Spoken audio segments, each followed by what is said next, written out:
Cool. So welcome everyone. My name is Jess Grady Benson, and I'm the Director of Training with the Fossil Fuel Divestment Student Network, or the DSN.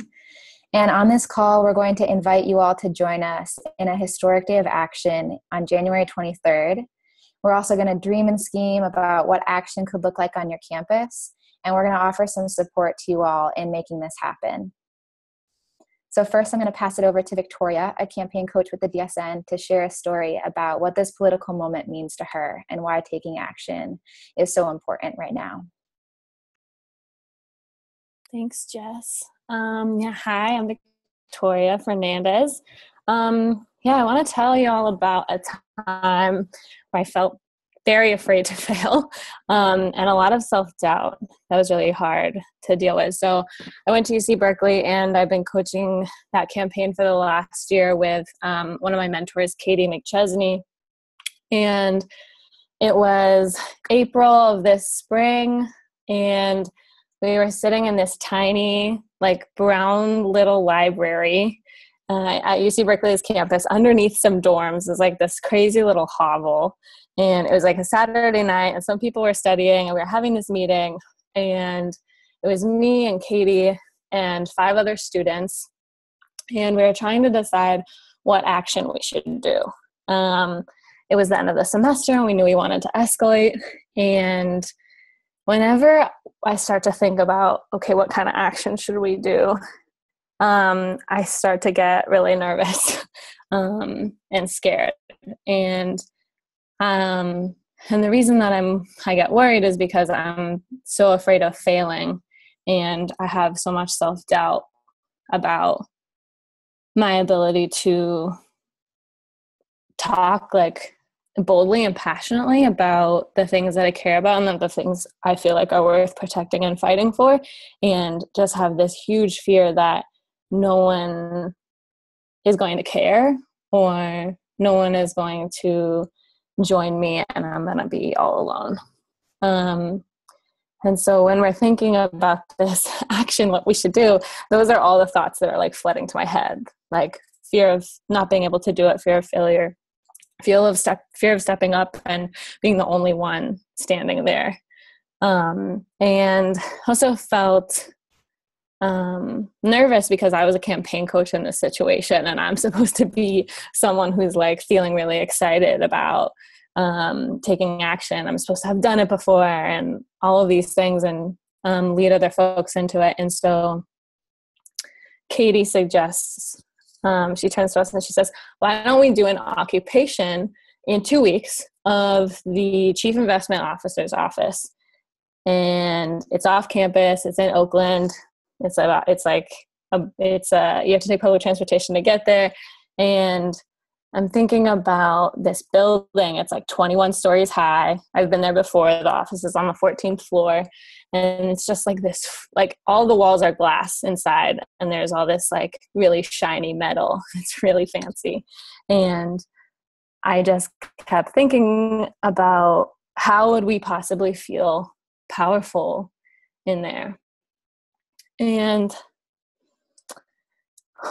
what it comes down to for me was that it really was more than a question of should we sit in or should we not sit in. And for me, it was a choice between being safe and staying the person that I was, and not being able to make that much change, and being the person that I feared that I was, which was someone that was insignificant, and being the person that I never thought I could be, and being the person that when my grandpa or my parents say that they're so proud of when they think of me as an activist or an organizer, or someone who is fighting for the things that we need to be fighting for, and fighting for what's right, and standing for what we believe in.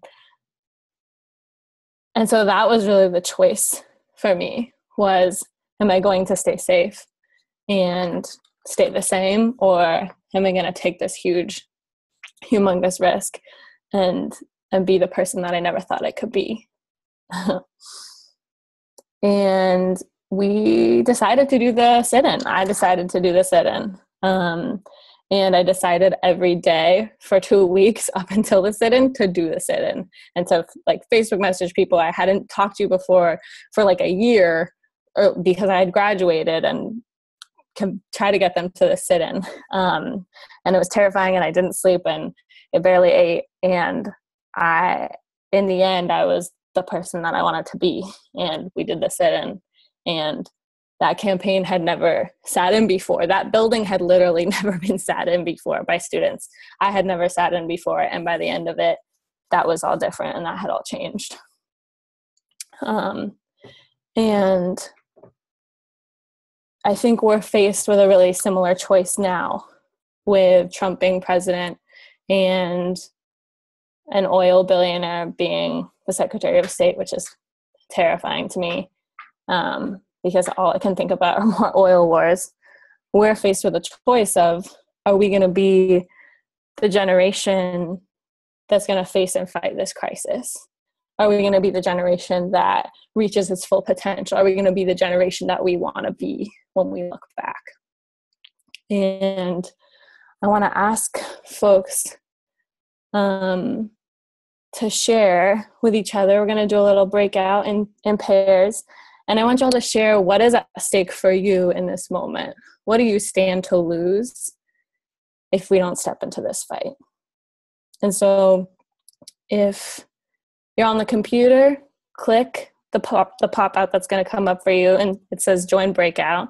And if you're on the phone, hang tight, you'll be sorted into a breakout. And if you're on both, try to hang up one of them, because if you're on 2 devices, you're going to be spliced, as Jess was saying, and someone might not have a partner, which will be very sad. But y'all are going to get 5 minutes. And Erin, I think, is going to do our thing. Yes.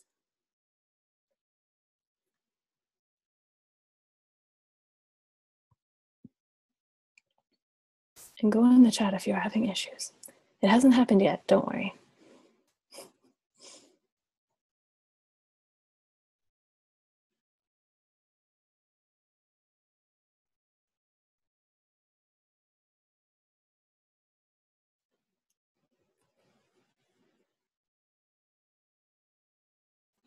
Still has not happened. It's okay. Erin says 1 second. Okay, if you want to take some time right now to just think about what's at stake for you right now, so you can be ready when you get with your partner and you can share. Oh, it's happening. It's happening. Okay, do it.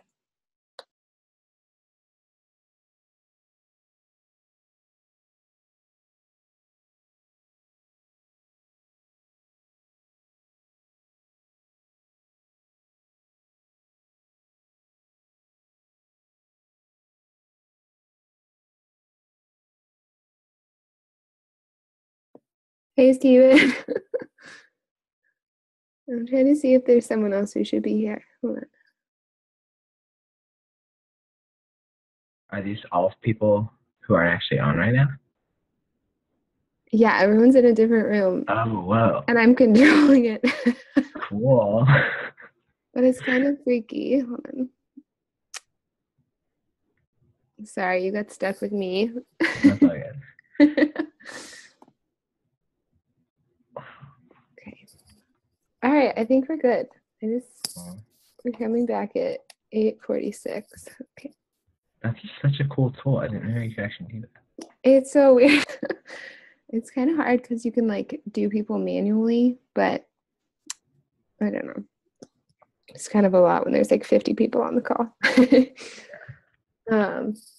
cool. We have like 4 minutes. I don't know. I would love to hear your story while you're here. I feel like we don't ever get the chance to talk much, so this is really nice. Yeah. I don't know. I can do this 2 minutes. Like, I feel like for me, I don't know. I like came to college. Like I grew up in like a kind of conservative area. Didn't really like climate change until I was like in high school. Like then like didn't really think about climate or environmental issues as like something I cared about really that affected like people like me. And then during my freshman fall, I went to West Virginia with like sort of haphazardly, honestly. with a group of students from Swarthmore. And that was, yeah, I think that really like helped me recognize that like and see like climate and environmental issues as like a social justice issue. And yeah, I really connected with like some of the people there. And it 2 years before that, my older sister had passed away from cancer, and just hearing like young people like her age, you know, suffering through that same thing really hit me. And yeah, and I really want to, you know, stop these companies from being able to like take people away from their families. So yeah. Thanks, Steven. Yeah. Hi, Noah. Can you talk one more time? I can't quite hear you. Oh no. Who's this? I got it. Noah? Yeah. Just joined our group. I can hear you, but you're like really quiet. How about now? That's better, yeah. A little bit. Okay. I'm gonna turn up my volume. We have like 1 minute. All right. Did you guys both already speak?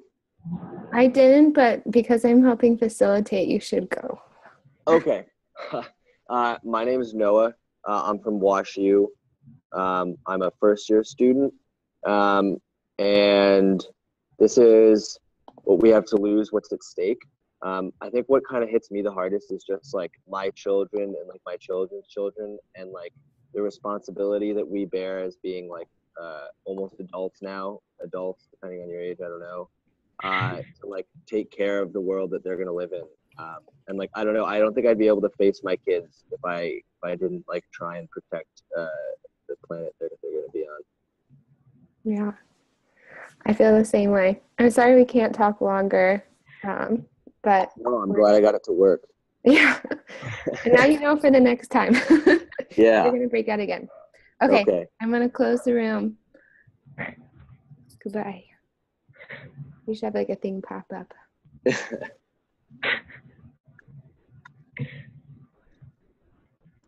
Are we in the main room though? Yeah. Oh, okay, so we don't. Do we not even move? I don't know. I guess not, because I'm the admin.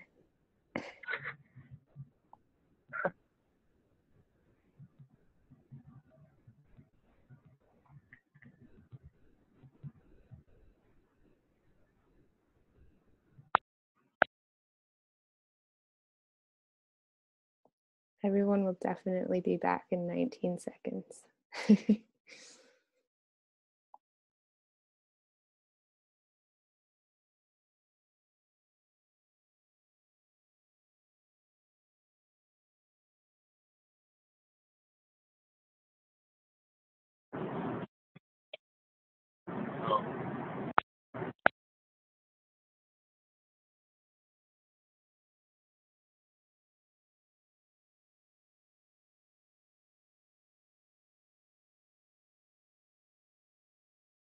Cool. Hi, everyone. Welcome back.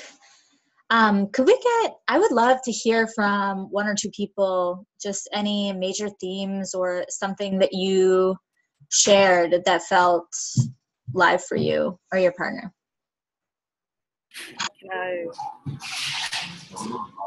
I think my group all expressed the concern that we know for sure the administration will not be an ally. If we're gonna map them on a spectrum, we can't treat them as like someone that would potentially be on our side, like they're a hard right, opposition sort of target.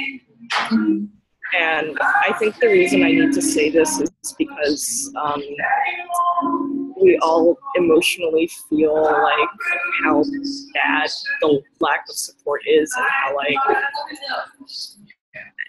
it's been a while, and there's just no way to downplay how we can't compromise with this guy. Cool. Thanks, man. Does anybody want to share anything about what is at stake for them in this fight?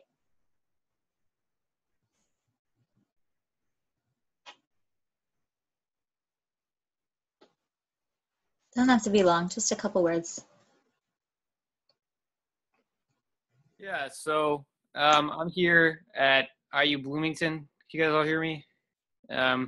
And I graduated from here a few years ago with a degree in philosophy. I've kind of been in a post-graduation limbo, and I'm returning to do a master's program here, basically because I want to do climate change stuff. So I feel like this, what you guys are working on, what we're working on, is something that I need to be a part of, need to be the person that I want to be, if that makes sense. So yeah, so that's kind of at stake for me personally, I would say. Sweet. Thank you, Wes. Cool. Well, hi, everyone. My name is Varshini Prakash, and I am the senior campaign coach for the Divestment Student Network. So I've been working with a lot of the coaches that support campaigns across the country. And yeah, I'm also from Boston, Massachusetts. Great place to live and be. And so the day after Trump got elected, I actually got a call from my mother, and she was worried. I think she knew a little bit about what I might be going through. So I picked up the phone, and sort of within seconds, I was just on the couch, like laid out, crying, like sobbing about what we would stand to lose, how frightened I was for the safety of my family, for my friends who Trump was scapegoating for the problems that were caused by the 1%, and for the children of the future, and like the violent world that they were going to inherit. And so my mom listened to me carefully and patiently for a little while, and she said, well, Varshini, I understand what you're going through here, but we've also been through a lot. We have seen terrible, awful things, and yet we are still here, and we are living, and we will continue to be here through this election and many, many more. And she told me, you have a duty. And I felt this like energy rising in her as she talked about it. She was like, you have a duty to provide hope to the students that you work with. You have to have the courage to keep fighting and not wallow in your grief, because you impact thousands with the things that you do and say, and it is now your responsibility to carry to the youth of this country a vision of hope and the power that they can build. And I swear, my mother's words were like a Patronus charm for the dementors of our time.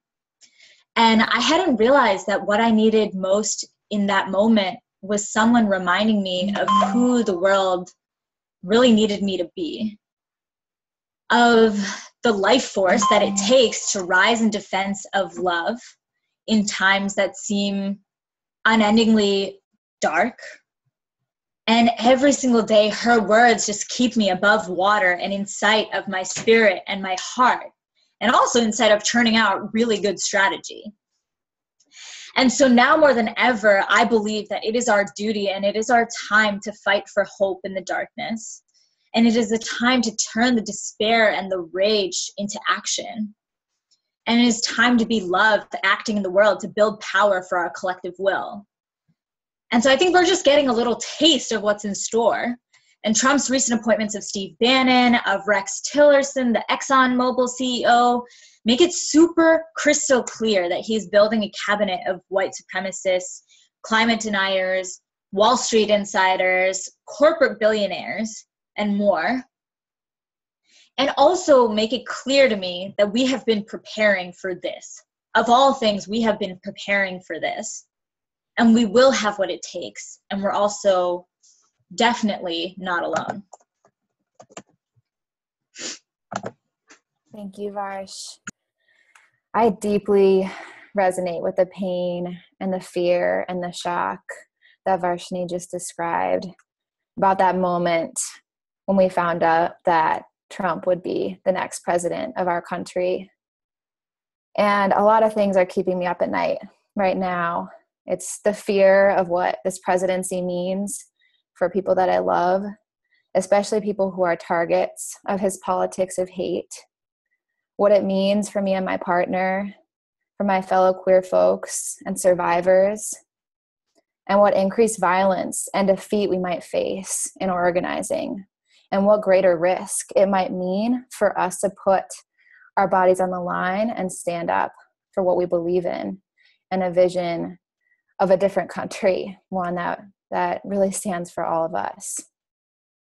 But what gets me up in the morning is witnessing people all around me who are proving to me every day that our movements are rising in this moment. I've seen close friends who've never been to an action, ready to put their bodies on the line for justice. And we've seen meaningful victories that are proving that when we fight, we win, especially when we fight together. And this is a moment when we need to fight together. We've seen such strong eruptions of protests around Trump's election. People are being mobilized more than ever in this moment and realizing that we're unmasking a lot of what's already existed for a long time. And so we've seen the water protectors gaining and asserting power with the ongoing struggle against the Dakota Access Pipeline and literally building a just transition at the site of struggle in Standing Rock in the midst of continued resistance and increasingly violent police repression. And thousands of students have been taking action. Probably many of you have already been taking action, saying Trump is not my president, demanding that their university protect the rights of undocumented students and students of color with the Sanctuary Campus movement. We've seen undocumented folks flooding the halls of our congressional offices, demanding that we protect the 11 million undocumented folks in this country.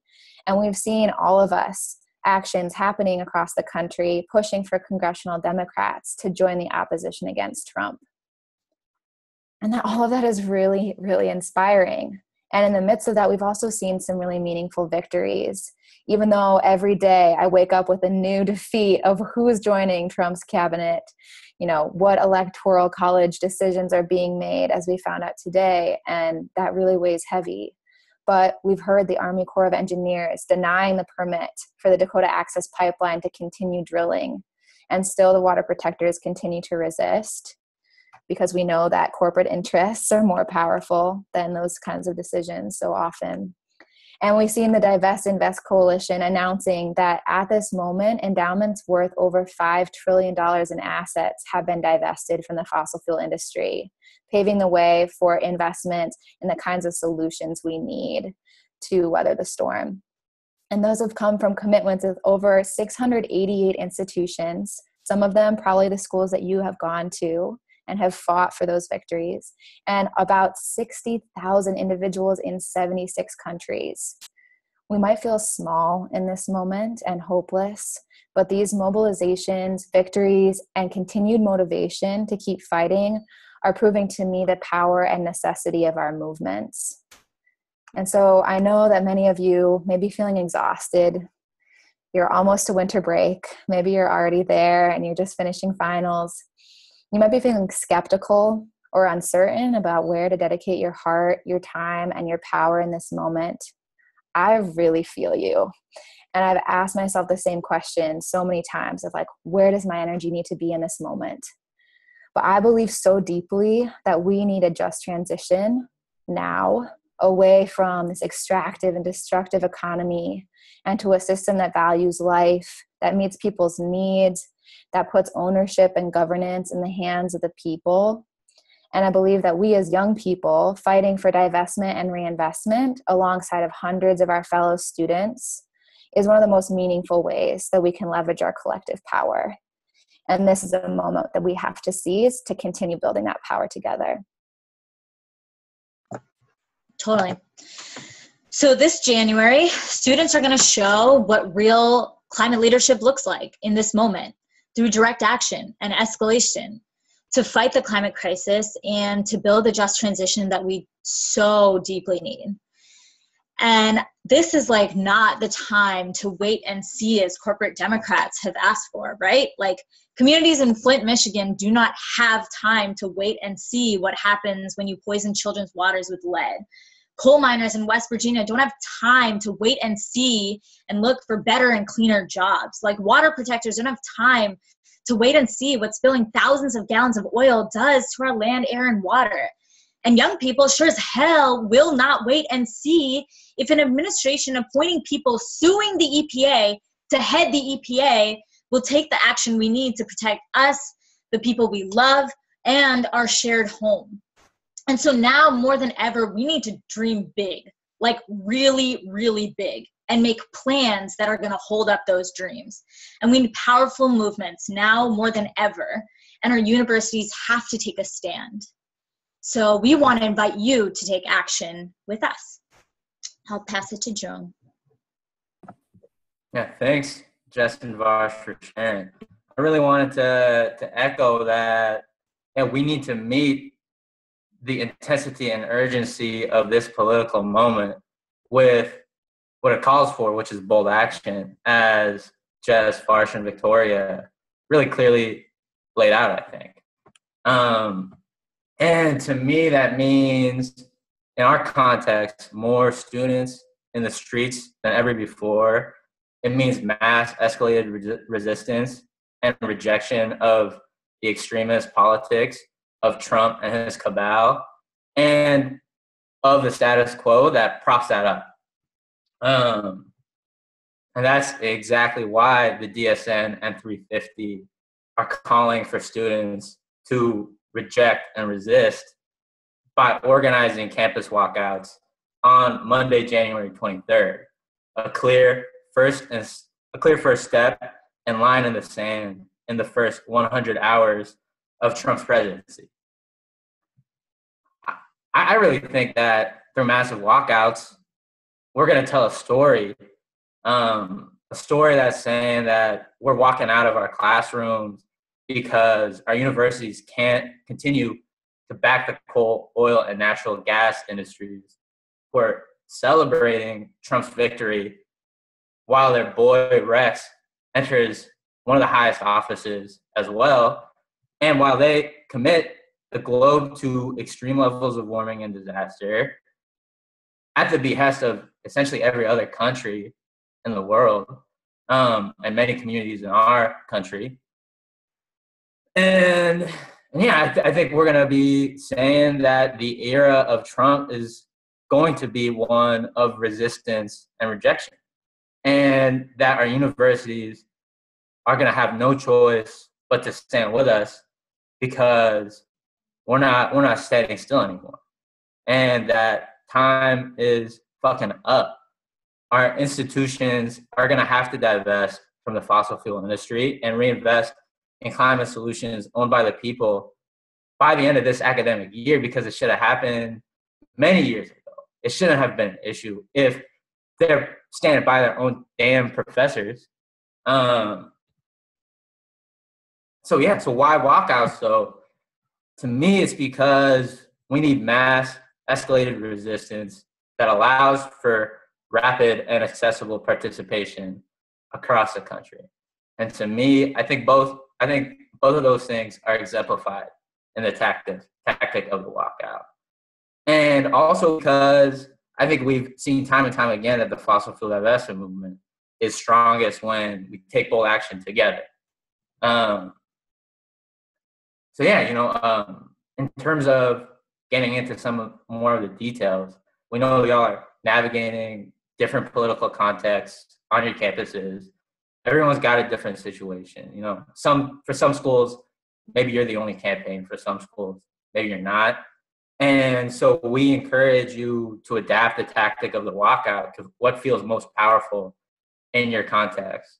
So it might look like you walking into a public space and holding an emergency community meeting about organizing in the Trump administration. Or maybe it looks like you walking out and storming your administrator's office and saying, no, time is up and we're actually doing something about it, or we're continuing to do something about it, stronger than ever. And so, we're calling on you all and many other campuses to take action and walk out on January 23rd, and to be creative and to meet the strategy of your campaign and the context of your community, but to make sure to join in on this day of action. And what does this mean though for you all as students and as organizers? But can you all hear me? It says, my network connection is unstable. We can hear you. You're doing great. Okay, cool. Yeah, so what does this mean? It means that we with vision, young people who have stake in the true fulfillment of justice and the true vision of this country, no matter how it's been executed from the get-go, something that was promised to us in this country. We need to move towards that with as many people as possible. And we can't just sit in university board meetings with the same 15 students anymore. We can't say, oh, at least, whatever. But we have to actually go into the woodworks and believe that there is some sort of moral consensus in our campuses and our communities. And if it isn't, we got to drag the school into it. We got to drag our friends into it, and show the university that time is up and they can't sit idly by anymore. And that, I can wrap up by maybe not 906. And we're going to show that it's our responsibility to get our students out of their seats, and make it clear that time is up. And that's going to mean that students are going to have to put your gear on and really dig in and go do class wraps, dorm storm, flyer, table, talk to your friends, tell them to talk to their friends, and use savvy messaging and use social media as well to get hundreds of students on each of your campuses on Monday, January 23rd, to reject and resist by walking out. And then we're going to continue our resistance through escalatory action and strong recruitment tactics, as I had laid out previously, throughout the remainder of the semester. And to close, young people have the power, I think, really, to hold our universities accountable to a vision for a more just and sustainable future. And it's time that I think students act like it. And this is our moment as young people. We're leaders, and we aren't leading alone, but this is a moment in American history that within which we all need to stand up for what we believe is possible. And we have to follow our hearts in politics and organize the masses at the same time, and not believe that it's an either or, and not believe that we can't win without doing both. And that's why we need to take action together and walk out of our classes on Monday, January 23rd, with thousands of students behind us, to ensure that our universities take the right step this year, not next year, and refuse to continue investing in the rogue fossil fuel industry, and to reinvest in a just transition. And to repeat, the question is this: will you join me in rejecting and resisting a loss of morality? Will you join me in walking out on January 23rd? If so, I think someone's going to I guess this becomes a little more logistical. Someone's going to put a pledge in the chat, and you should sign that chat. I'm not in the pledge. Sorry for going over a couple minutes. You're great. Thank you so much, Jung. So we're going to be releasing a sign up to pledge to take action, but we don't have it ready quite yet. So if you all want to just post in the chat, will you join us in this historic action? Yes or no? And right now we're actually going to break out into small groups so that you all have a chance to do some visioning and workshopping with each other about what this could look like on your campus. So I'm going to post some questions in the chat and then take those into your small groups with you, and you'll have a chance to talk for 10 minutes or so. So first, what resonates with you about this story and this call to action? What would it look like to take action on your campus? And what steps do you need to take to begin planning this action on your campus? So again, what resonates with you? What would it look like to take action on your campus? And what next steps do you need to take to start planning? So I'm so excited to see all these yeses pouring in the chat box. Keep posting those. And I'm going to pass it over to Erin to help us break out into small groups. And we'll see you back in just a couple minutes. And yes, we'll have time to answer and ask questions when we come back together. So keep in mind and write down those questions that you have. And we'll also be offering some further channels for you to continue asking questions after this call. So definitely hold on to those.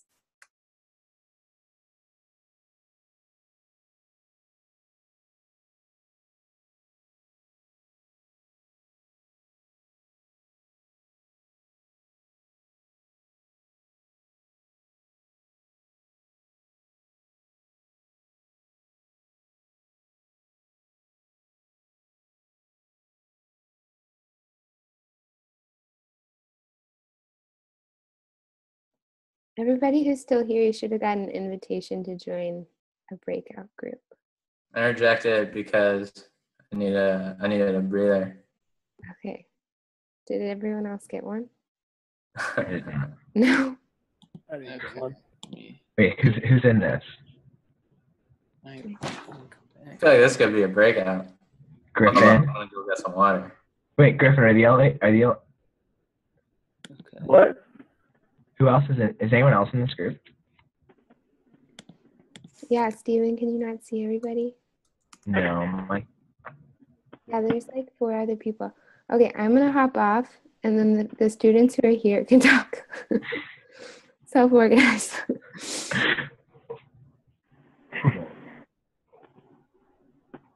Well, do you all have classes that day?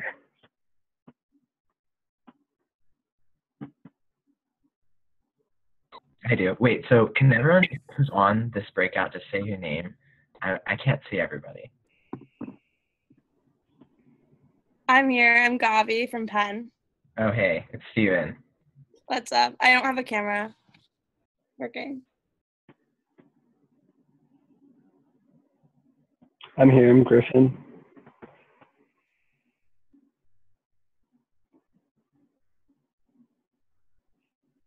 Okay, maybe that's all. So wait, Penn has classes, right? Penn? Yeah. I'm not done with finals till Thursday. Yeah, so I'm curious from you all like the questions, like what resonates with you about the story and like what do you think an action could look like at UNH or Penn? I just hopped on, so maybe you go first. I just joined.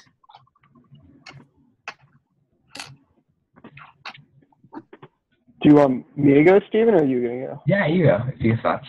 Okay, well, I guess maybe if we do a walkout like on Tuesday or something, yeah, I don't know exactly what it would look like. I think it would be really hard. But I guess the thing that comes to mind first is like how difficult it would be to do that much outreach within like a time frame where we still feel in solidarity with the rest of the actions that are going on. Because like maybe if we had like a week or two when we got back, we could like get a like substantial walkout to happen. But with only like a day or two, I just feel like it'd be really difficult. I don't know, do other folks have thoughts on that or thoughts of their own challenges or I don't know. Yeah, no, I mean I relate to that. I think it's gonna be a challenge coming back from break and having to organize, right? But I don't know, I guess I felt like I was one of the people who organized the Sanctuary Campus walkout at Swarthmore, and I felt like that experience was like really encouraging in terms of like how fast things can happen when like in this political moment. Like I think the Sanctuary Campus as an issue is different than divestment. I think it makes it a little bit easier to turn out people. But I also, we started planning Monday night at 9 p.m. and then we had like 500 people, which is like a quarter of a third of the student body on Wednesday at noon. So I don't know. I feel like it's a decision that you all have to make of like, are you gonna like what do you think your capacity is in terms of like your base and everything, I guess.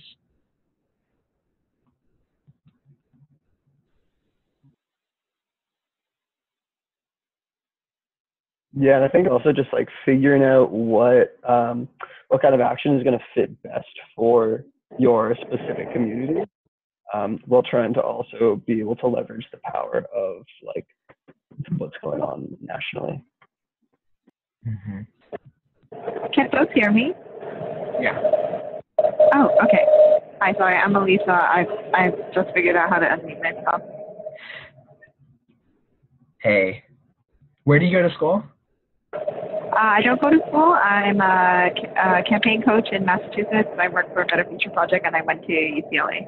Oh, cool. I can give a quick thing. When Becca Rash of 350 told me about the action, I talked to her about how many schools would have only just started or wouldn't even be in session yet.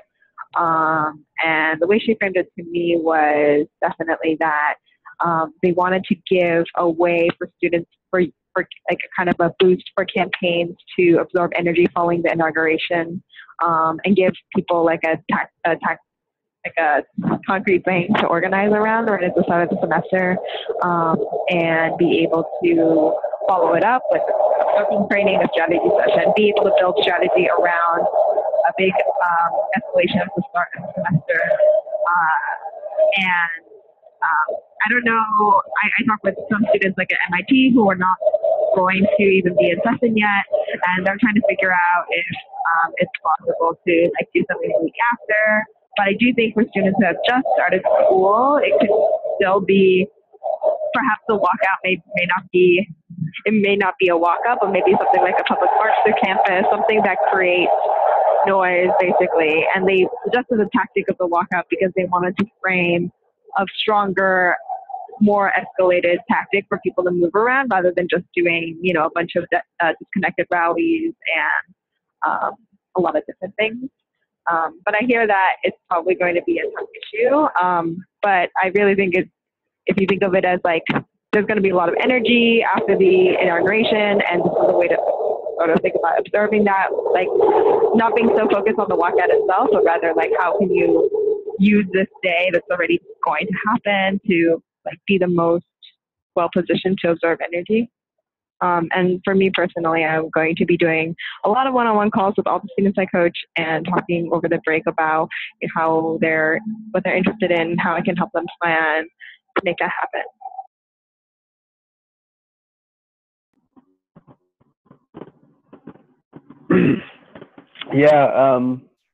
Yeah, Lisa, I'd love to talk to you more about that, especially if there's lots of folks from like the New England area that aren't in session yet. Maybe we could coordinate our actions. But I also think, like, I don't know, maybe we could brainstorm at some point tactics for what like a serious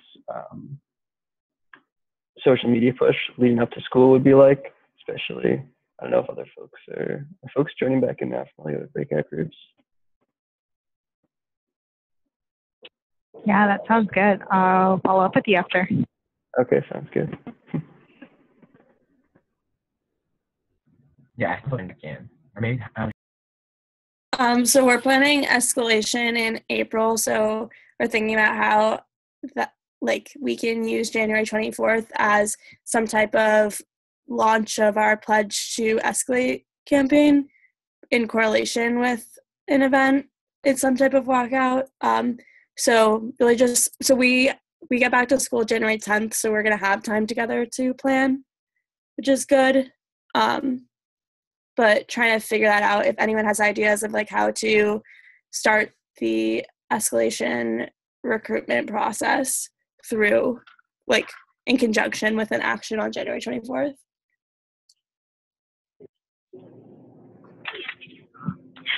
And they will be releasing an action toolkit. I'm not sure how in-depth it will be, but hopefully we'll have some really good things about recruitment, especially since it's true that all schools will be, just coming back from the break.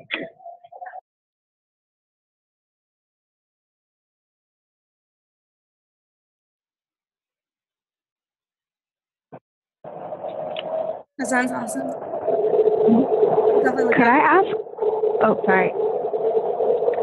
Could I ask, like, I guess hard resources, but also just like in general, what kind of mindset shift or like decisions you need to make in your campaign? Like what kind of next steps you would need to do if you were going to move forward with, taking action, whatever scale of action that might be?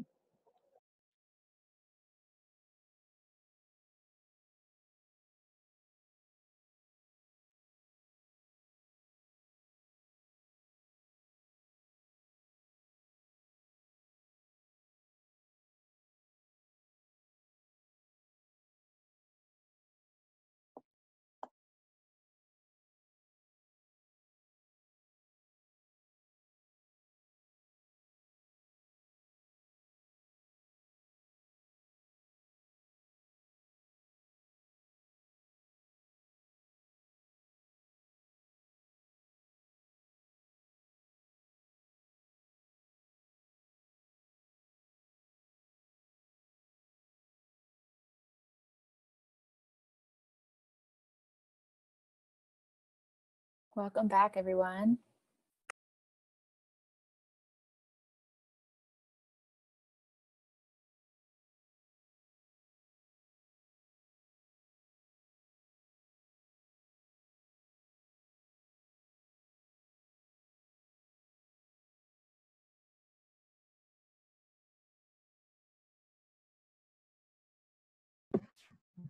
Cool. Yeah, what did people talk about? And I think I'm especially curious, yeah, like what steps are y'all taking to plan this action? Just like 2 or 3 people.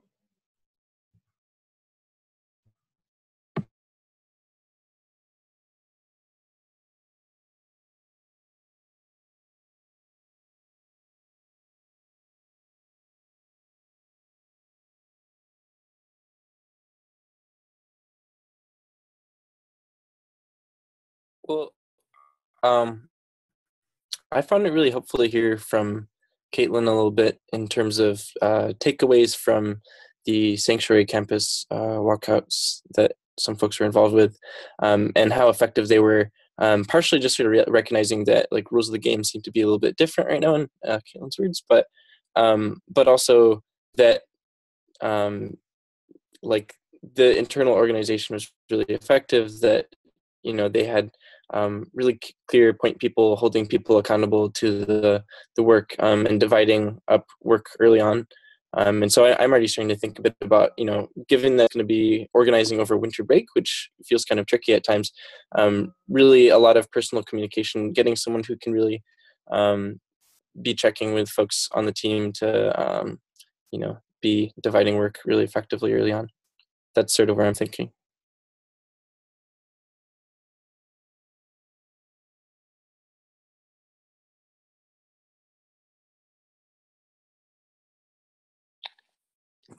Something that I mentioned was bringing maybe your school's faculty into this. And so either inviting them into the walkout, or like after the walkout, calling them out, or like calling them in, saying, we want your support on this. I just thought that was another way to gain ground and like maybe validity in like some administrators' eyes.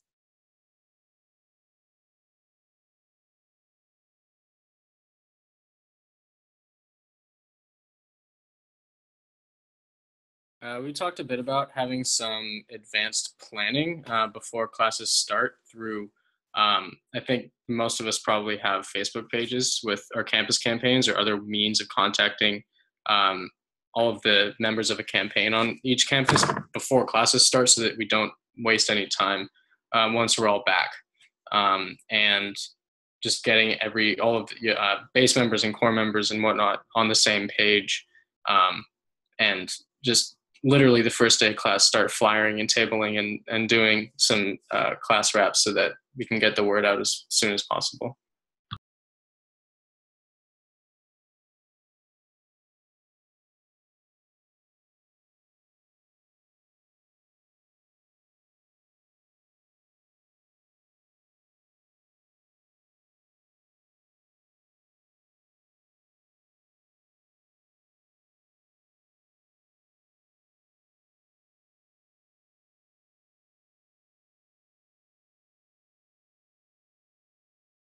Cool.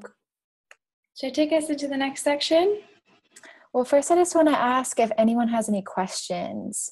If there's anything that came up in your small groups that you're a little confused about in the call of action, or other things that came up for you. So Min says in the chat, I do have a concern for how we can address personal safety and mental health worries that students may have and may prevent them from participating in either direct actions or even just organizing work because of white supremacist groups, etc. Thank you so much, Min, for raising that concern. I think that's especially real in this moment. And I think we always need to take into consideration how to make our organizing communities accessible and like take care of each other in the midst of really hard work, and especially in this moment. And I think that creating actions in which there can be a wide array of different roles that people can play is a really good way to do that. So if folks don't want to take a front row kind of role that's more public or more risky, they can still engage in some way. Maybe it's helping to organize an art build that makes the banners and posters, or perhaps like you have more of a community healing space preceding your action to like address some of those fears that are coming up for people, and making sure that those are concerns that are being taken into consideration. And if particular folks are feeling concerned going into an action, maybe a role that can be identified for other people is to be someone who can accompany them in that action and make them feel safe, or like be a buddy to them so they don't feel as alone. So I think we can talk more down the line about different ideas that make sense in your context too, but thank you for that question. Do other folks have questions?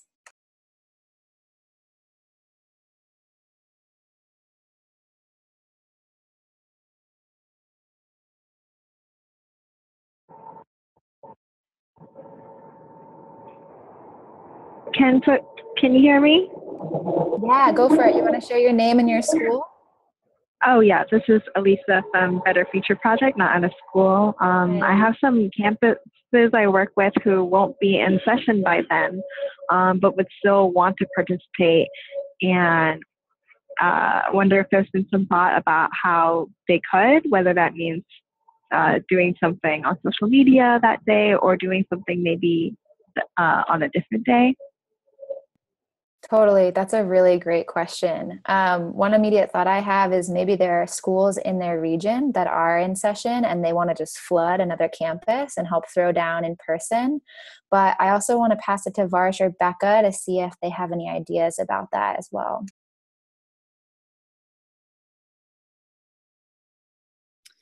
Hey, this is Becca. I'll introduce myself in a minute, but I work at 350, and I think doing some social media stuff would be awesome. Like even recording a video, like laying out why they're planning to ramp up their divestment campaign this spring, and why, and like calling out their university and getting that to spread to the student body, and like using that as a recruitment technique for bringing people to their the first meeting, and then like hosting a training like the first week of school that's like clearly laid out, like the day and time in the video, and using like the hype around the election to recruit people into the campaign if they're not already on campus. That's one thing I can think of. Social media, I like Jess's idea. I think there's lots of creative ways, just thinking about like what is the needs of the group and how can they use this day of action to build their campaign, even if folks aren't on campus yet. Totally. Those are awesome ideas. Cool. I want to hear if there's one or two more questions, and then I'm going to pass it over to Greta. And feel free to just post them in the chat as well.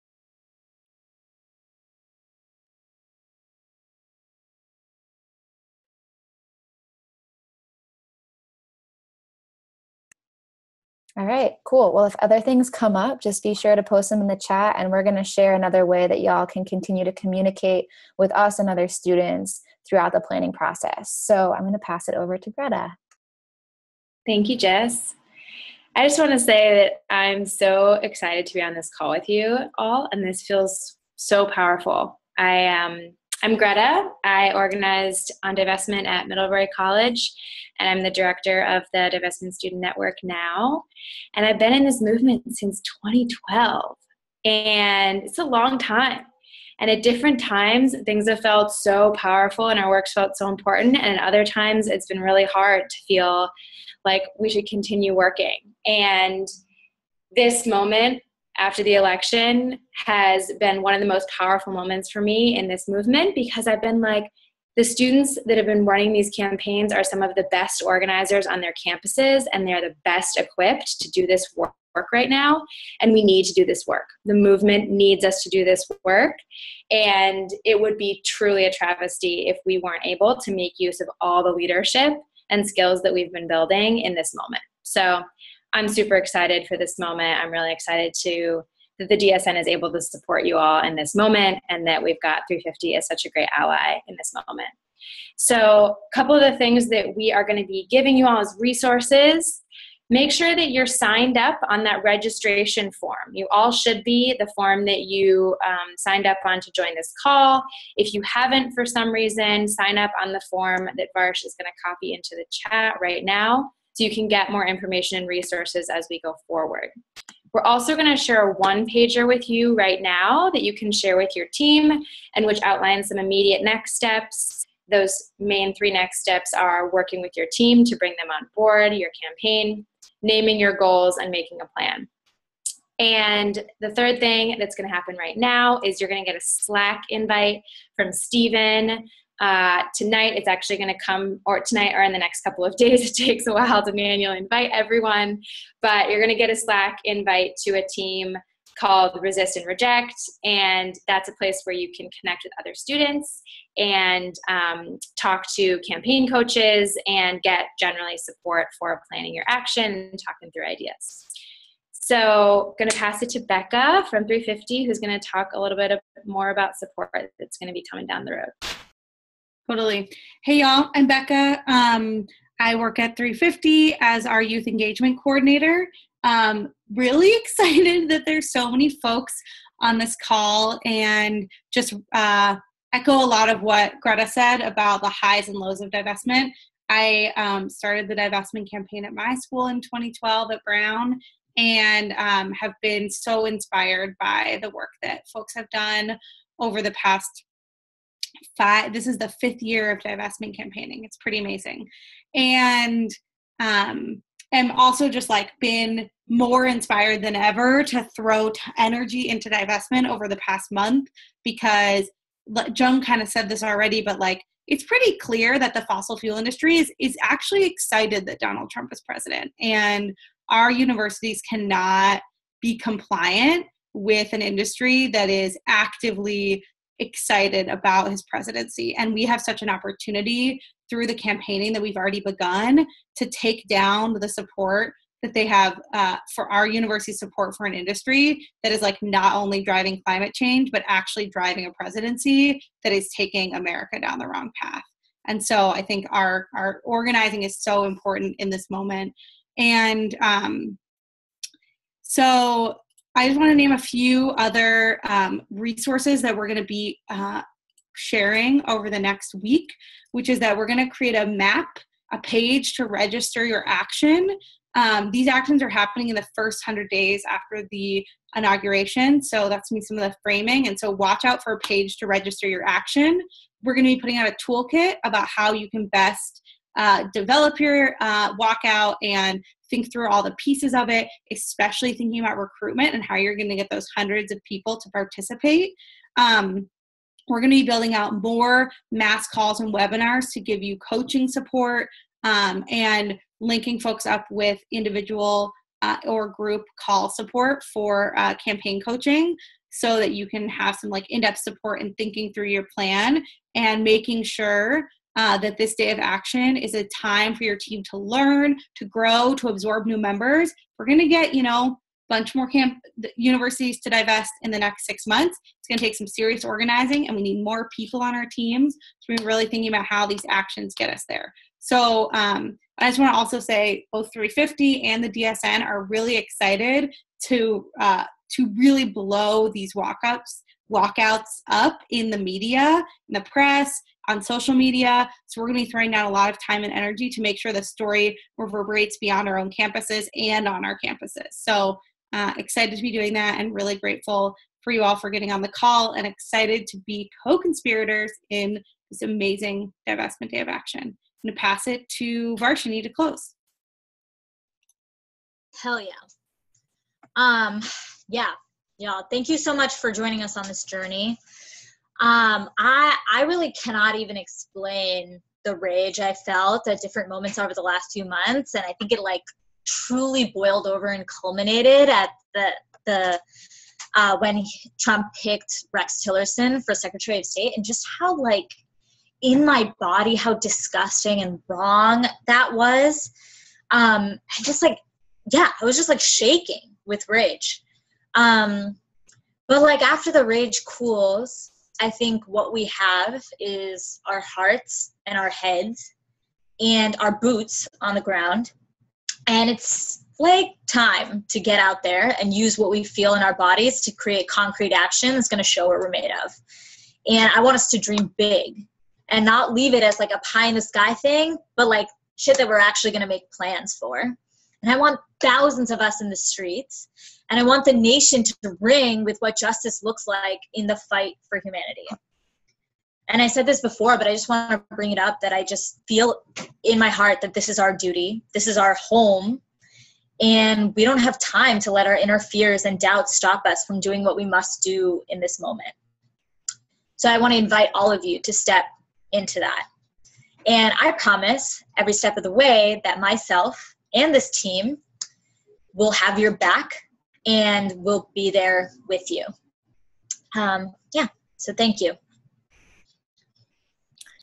I'm feeling so deeply grateful for all of you stepping into this conversation with us tonight and making commitments to take bolder and more meaningful action than ever before. I'm so inspired by this group of folks, and I really believe in what we can accomplish together. So join us on January 3rd.